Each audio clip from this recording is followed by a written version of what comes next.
This method extends the cycle life of soluble lead flow batteries by employing sodium acetate as an electrolyte additive, which is an economical and effective approach. In addition, the beaker cell design used in this method is convenient for studying the effects of the electrolyte additive on single-flow redox flow batteries.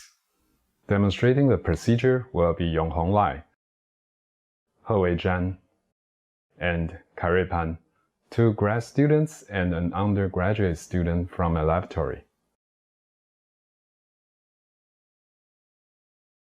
To begin, in a fume hood, pour 274.6 grams of 70% methanesulfonic acid into a beaker and start stirring it with a stir bar. Add 300 milliliters of deionized water and continue stirring for 1 to 2 minutes to thoroughly mix the solution. Then, add 223.2 grams of 98% lead-2 oxide to the stirring solution in spatula tip-sized increments. Wait for each portion to dissolve completely before adding the next one.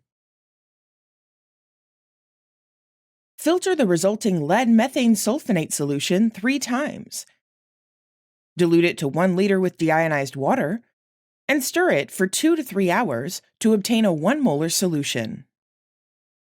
Next, combine in a beaker 20.595 grams of 70% MSA, 150 milliliters of 1 molar lead methane sulfonate, and 1.23 grams of sodium acetate.